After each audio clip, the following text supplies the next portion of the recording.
They thought they were running away from the war. They didn't know they were running into cowboy country.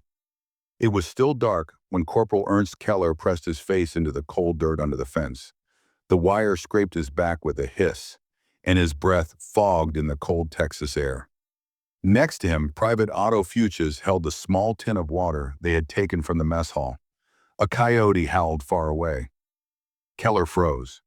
The camp was quiet except for the low hum of the generator by the watchtower. One guard walked his post with a rifle hanging lazily on his shoulder, his shadow long and thin across the camp. Keller counted the steps.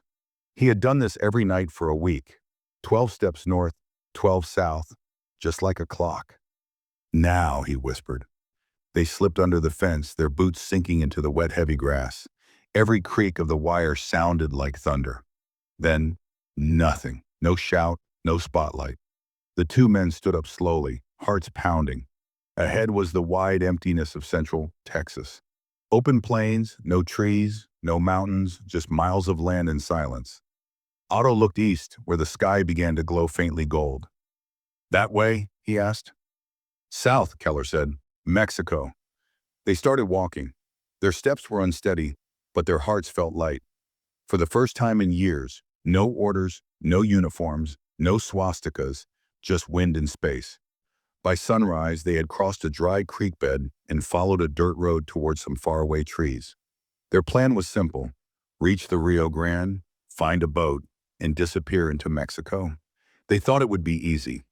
In their minds, America was a land of factories, cities, and soldiers. Not this. By mid-morning, the Texas sun turned cruel.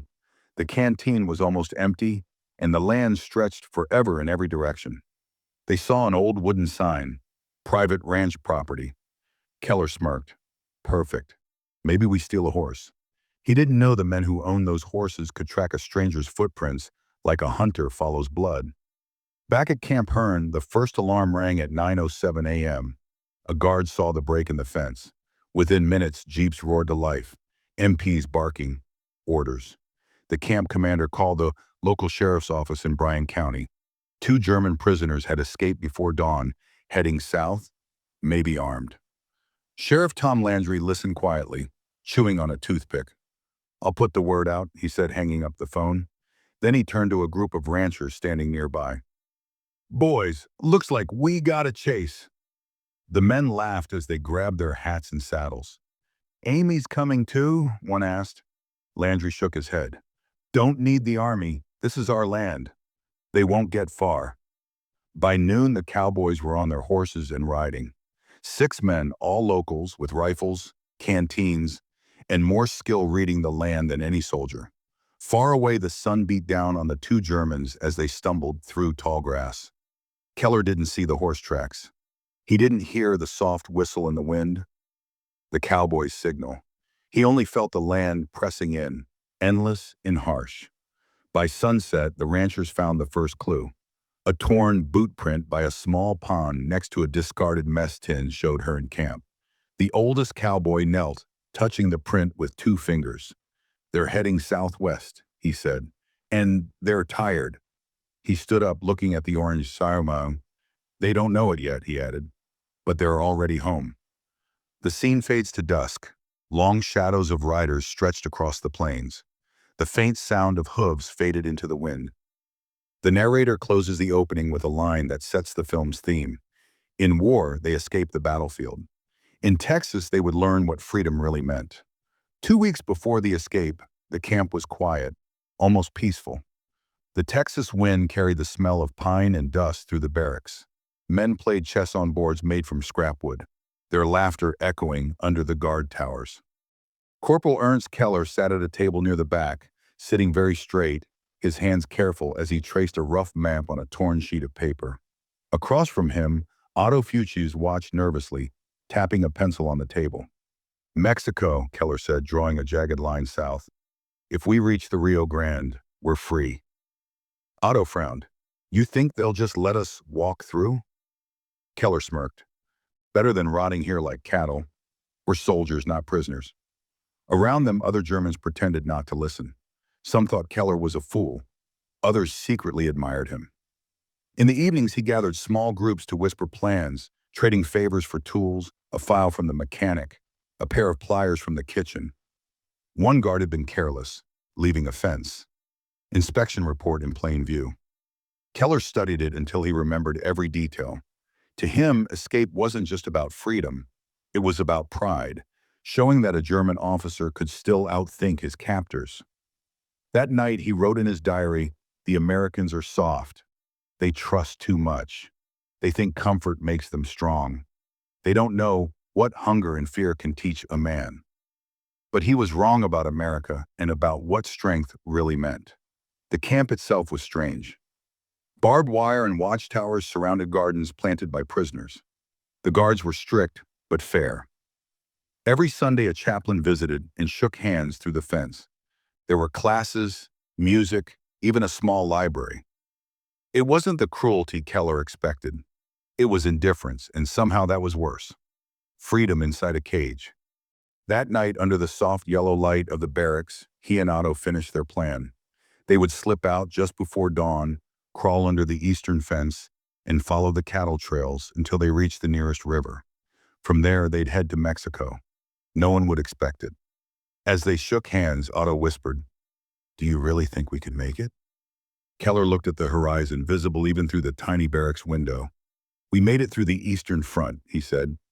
"Texas can't be worse." Outside, a distant whip-poor-will called across the prairie. The sound echoed through the wire, the voice of a land they didn't yet understand.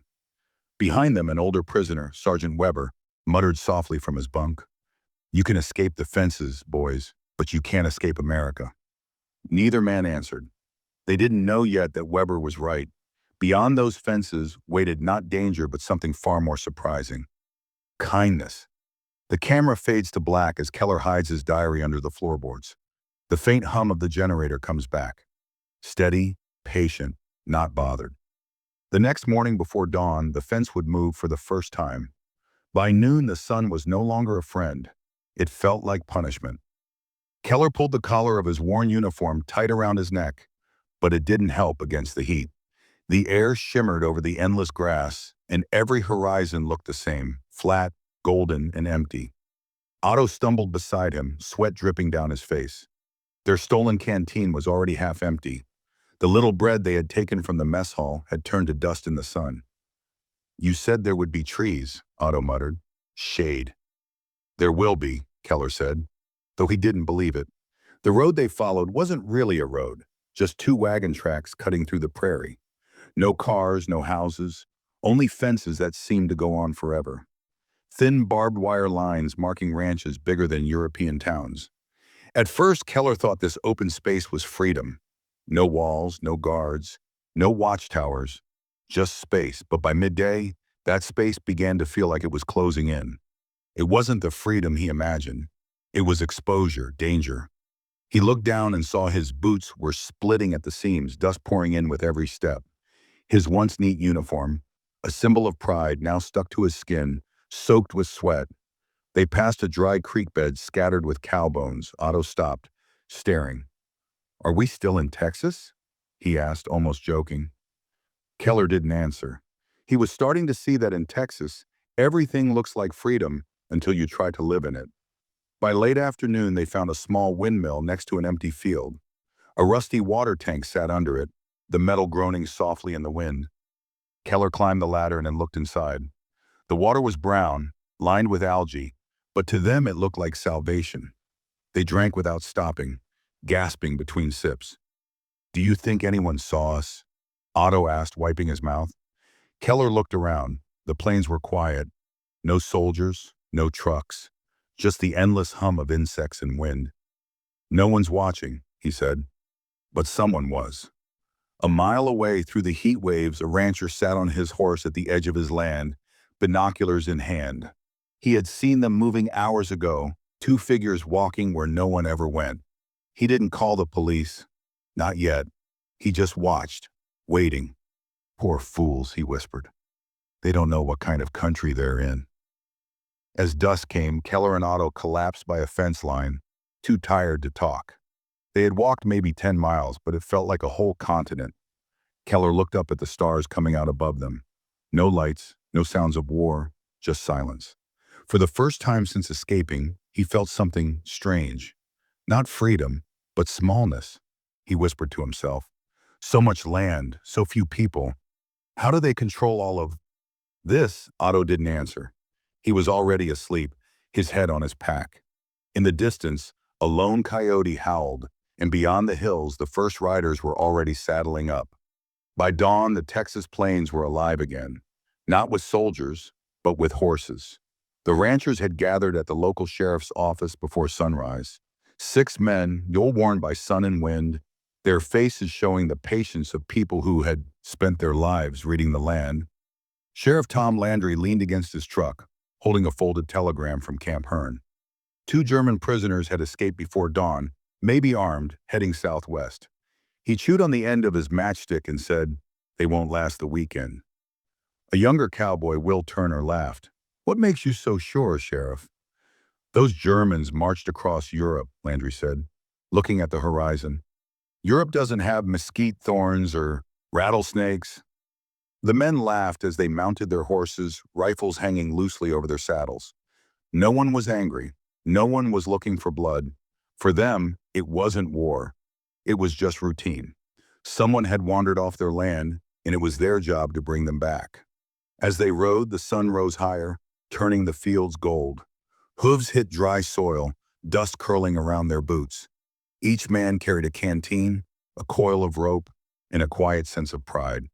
Out here, they didn't need orders or ranks. They followed something older, the cowboy's code. A man's word was his bond. A stranger got fairness until he proved otherwise. And no one, not even an enemy, was left to die in the desert. Will rode beside Landry, scanning the horizon. "What will you do if you catch him?" he asked. Landry shrugged. "Give him water, maybe breakfast, then call the army." Will laughed. "That's it? No guns? No shootouts?" Landry smiled. "Son, a cowboy doesn't need to prove he's tough. The land already knows who is." By noon, they found the first clue. A piece of cloth caught on barbed wire, still damp with sweat. Landry crouched beside it, brushing his hand over the dry grass. "They're heading southwest," he said, "but they'll turn soon." "Everyone does."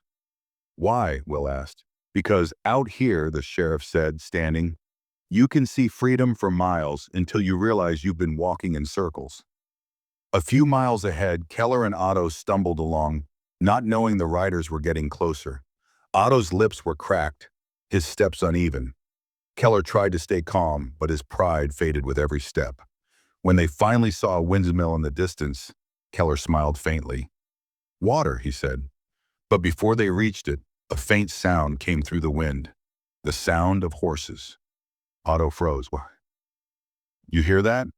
Keller nodded slowly. "Soldiers." The sound grew louder, steady, rhythmic, confident. "No," Keller said softly. "Not soldiers." "Wow." As they turned, dust rose from the horizon. 6 horsemen rode through the sunlight, their shapes clear against the burning sky.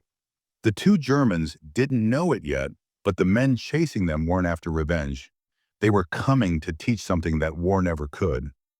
The meaning of mercy in a land too big for hate. By late afternoon, the horizon shimmered with heat again. Keller could barely see straight.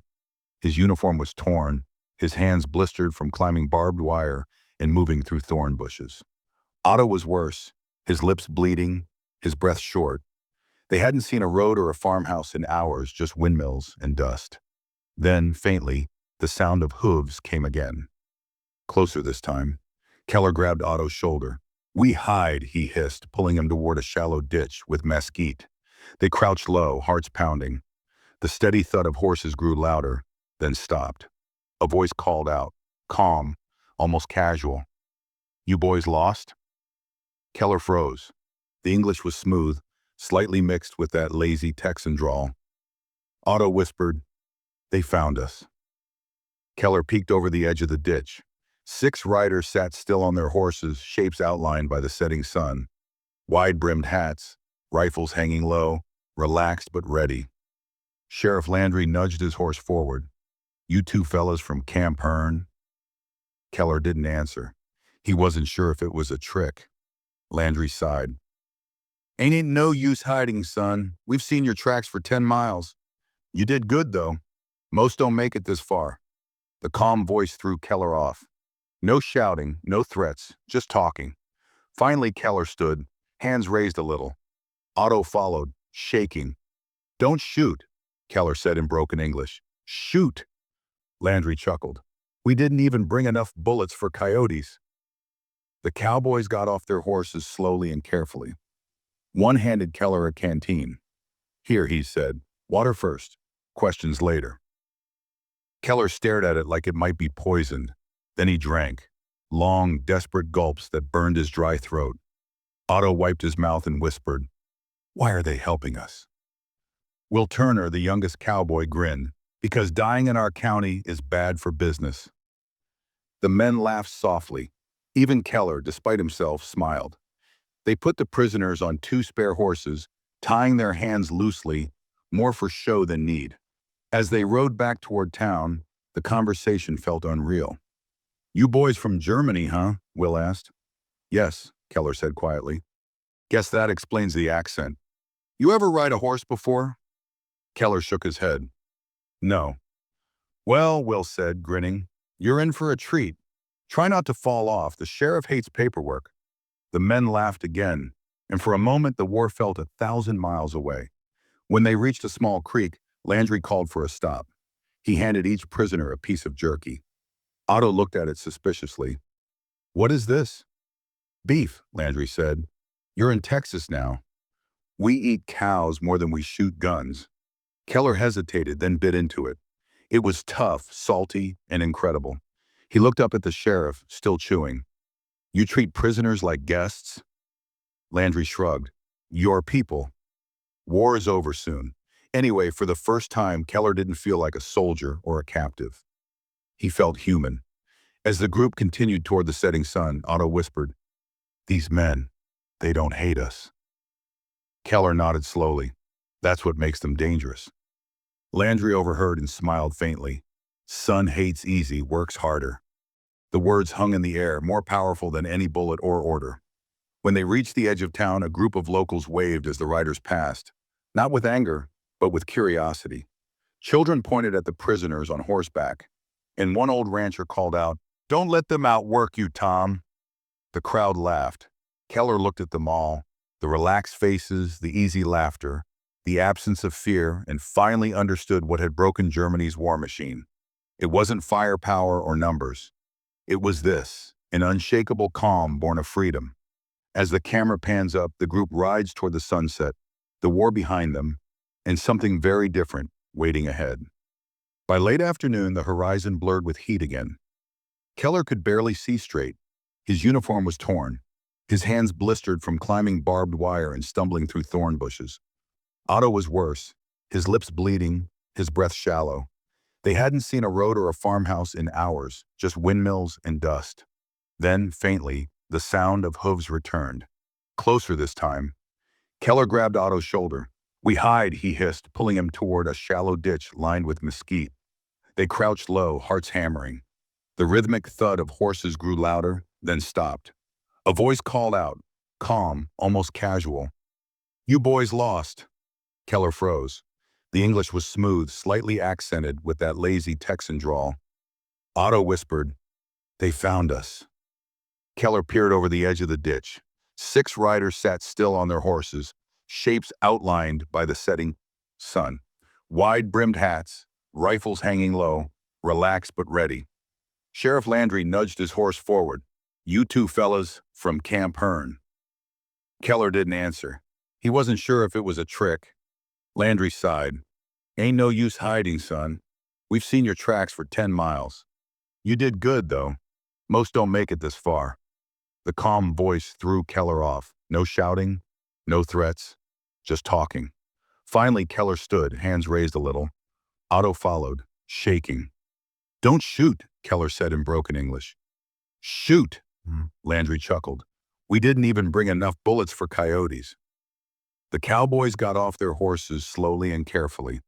One handed Keller a canteen. Here, he said, water first, questions later.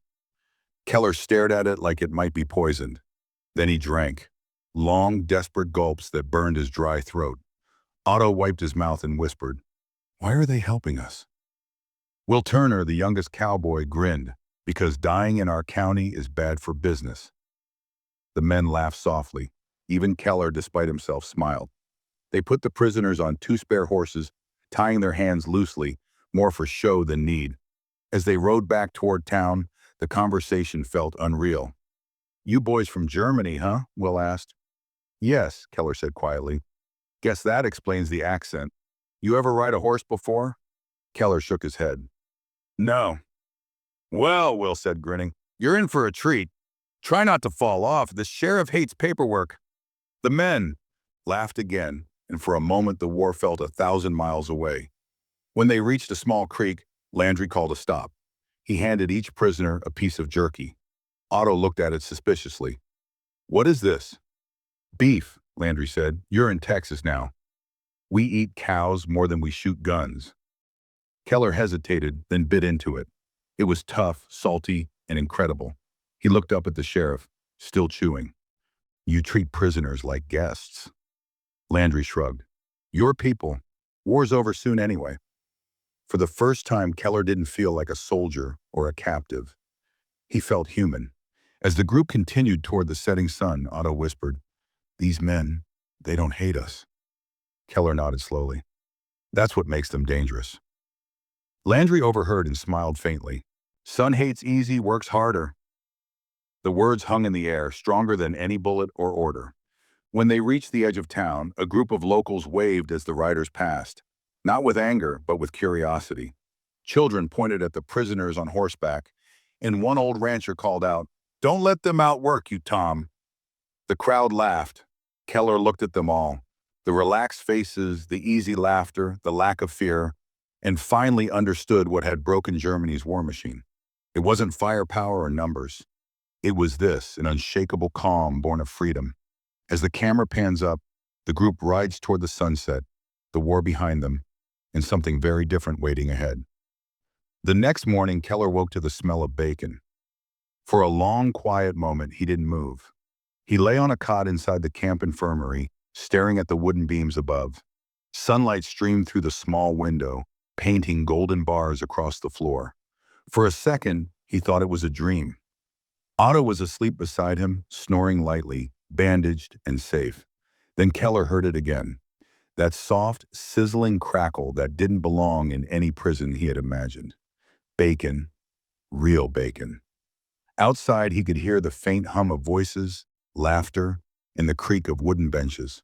Somewhere, a harmonica played a slow tune.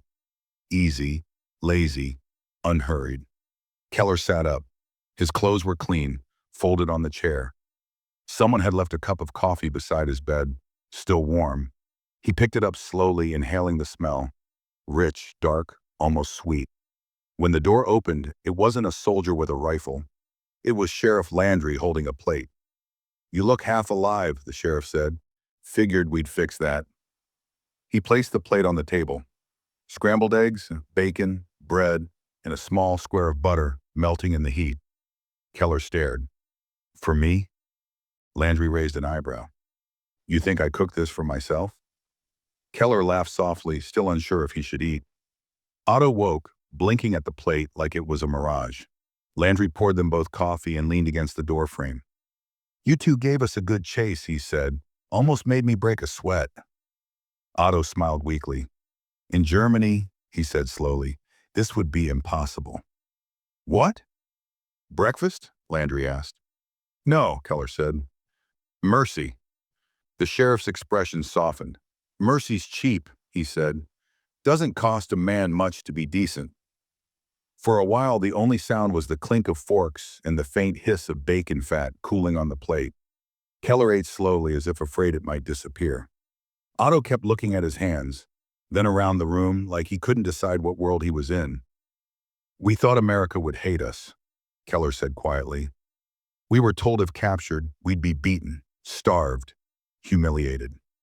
Landry shrugged. "Hate takes time. We've got work to do." He tipped his hat and left them alone. Keller watched him go, then turned back to the window. Outside, he saw the Cowboys again. The same men who had chased them across the plains. They were unloading hay from a wagon, moving slow and steady, laughing as they worked. No guards, no guns, no barking orders, just men doing what needed to be done. Otto said softly, "They treat us as if the war never happened." Keller nodded. Maybe that's why they won. Later that morning, when they were escorted back to the main camp, other prisoners stared in disbelief. They had expected bruises, hunger, maybe even gunshot wounds. Instead, Keller and Otto returned sunburned, fed, and carrying cups of coffee. One man whispered, "Did they capture you or adopt you?" Keller smiled faintly. "A little of both." That night, as the camp settled under a violet sky, Keller wrote in his diary for the first time since his capture, "We escape war to find civilization. America's weapon is not its army. It is its heart." He underlined the last sentence twice, then closed the notebook. Outside, the harmonica played again. Slow, gentle, almost like a lullaby. The fences of the camp glowed faintly under the moonlight, but for the first time, they didn't look like walls. They looked like lines drawn between two worlds, one collapsing and one quietly showing him what real strength looked like. December arrived with a cold wind that swept across the Texas plains, rattling the tin roofs of the camp. Keller had marked 137 days since the escape. By now, the barbed wire felt less like a prison and more like a strange border between two kinds of men. Life had fallen into rhythm. Work in the fields, letters home, and long evenings listening to the guards' radios playing country songs that spoke of horses, trains, and faraway love. But as Christmas drew near, something changed in the air. The Americans began decorating the mess hall with paper stars and garlands. The German prisoners, puzzled, watched as the guards strung electric lights along the fence posts.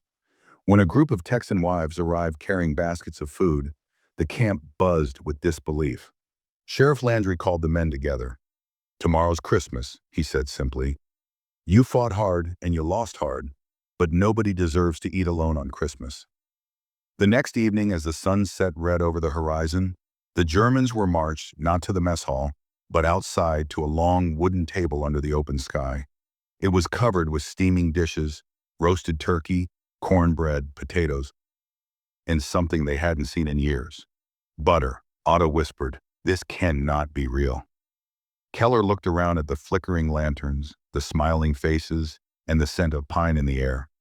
"It's real," he said, "and that's what makes it unbearable." The Cowboys arrived in their best shirts, hats dusted off, laughing as they carried crates of Coca-Cola and a barrel of beer.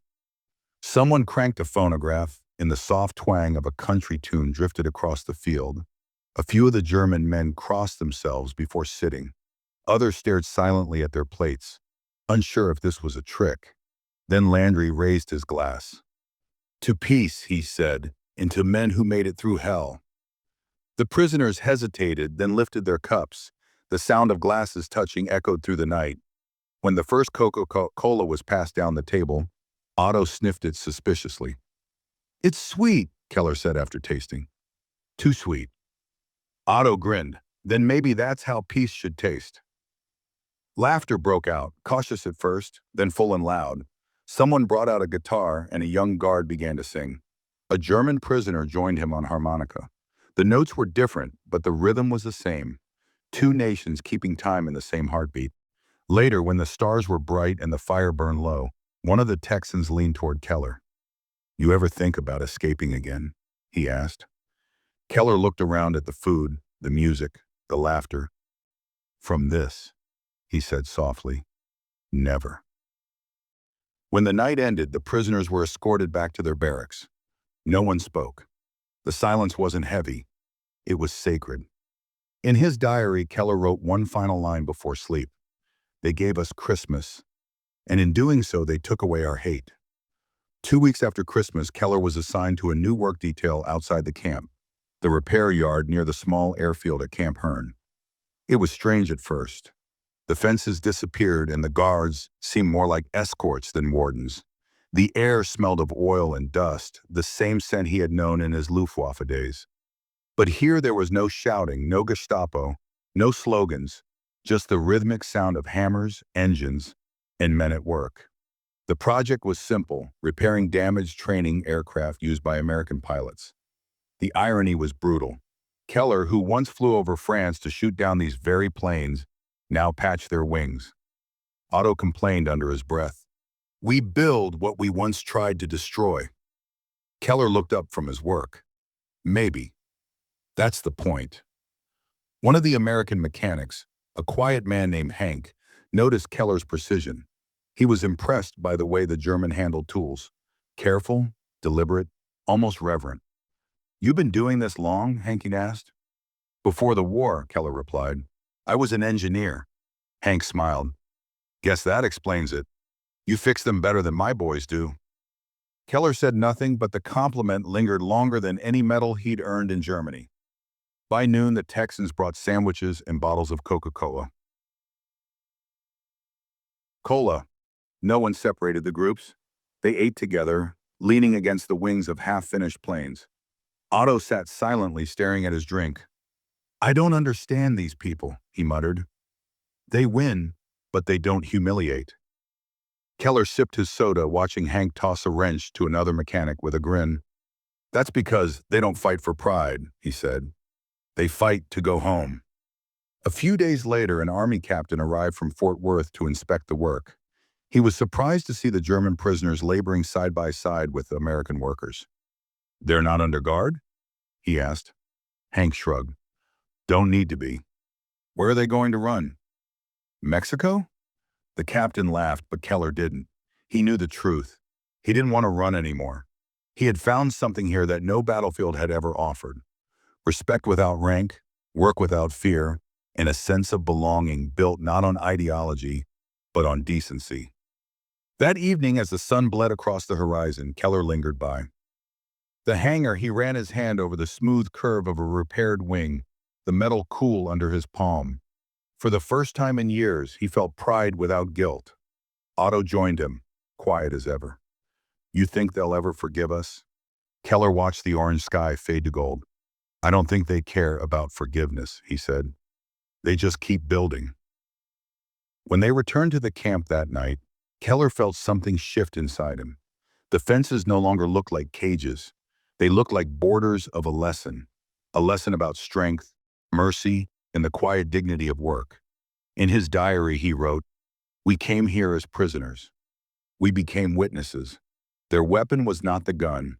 It was the way they lived." By the time spring came to Texas, the camp no longer felt like a prison. The fences still stood, but their meaning had changed. Inside, men who had once fought for a regime built on fear were now learning what strength looked like when it didn't need to shout. Keller often sat outside after work, notebook in hand, watching the sunset over the open plains. He had stopped counting the days. Freedom, he realized, wasn't the absence of walls. It was the presence of purpose. Otto joined him one evening, holding a small wooden carving, a horse crudely shaped but carefully made. "For the sheriff," Otto said quietly. "A gift." Keller smiled. "He'll like that." They sat together, listening to the faint hum of a distant radio playing Glenn Miller. Across the yard, American guards and prisoners laughed over a game of baseball. The sight would have been unthinkable a year earlier. Enemies trading jokes in the same dust where others once expected blood. Keller thought of the world he had left behind. Cities burning, officers screaming orders, loyalty purchased with fear. And then he looked around, men free to speak, to laugh, to build. That was the difference. "We were told America was weak," he said aloud. That freedom made them soft. Otto nodded slowly, and now Keller looked toward the horizon. "Now I know freedom made them unbreakable." Days later, as news of Germany's collapse reached the camp, the prisoners gathered silently around the radio. The voice from Washington was calm, almost merciful. "The war in Europe has ended." No cheers, no tears, just a long, quiet understanding. For Keller, the words were not defeat. They were release. Sheriff Landry visited the camp that afternoon, his usual calm unbroken. "You boys will be heading home soon," he said. "You'll see things changed. Maybe you will too." Keller shook his hand firm and steady. "I already have." That night, as the camp settled under a silver moon, Keller wrote one final entry in his diary. America's power was not its weapons. It was the way it treated men, even its enemies, as if they still mattered. The Reich taught us to worship strength. America taught us what strength truly is. He closed the notebook and listened to the crickets outside the window. In the distance, a train whistle sounded long and low, a sound not of endings, but of journeys beginning again. The war had ended, but for the German PS in Texas, something far greater had begun. When the gates finally opened, there was no rush to escape, only a slow walk toward an uncertain world. Keller stood by the fence one last time, his hand resting on the worn post that had once marked his captivity. Sheriff Landry approached, offering him a small paper bag. Inside was a folded newspaper, a slice of pecan pie, and a single note for the road ahead from a friend. Keller smiled, eyes stinging. "You gave us more than mercy," he said quietly. "You gave us a new way to see the world." He tipped his borrowed cowboy hat and stepped beyond the wire, not as a prisoner, but as a man reborn. The camera lingers on the empty camp, wind sweeping through the grass, sunlight breaking through clouds. The narrator's final words rise softly. In the war of steel and blood, America's quietest weapon was kindness. Fade to black. Then a single question appears on screen. But what happened when these PS returned to Germany and told their people what they saw? Music swells, hinting at hope and transformation.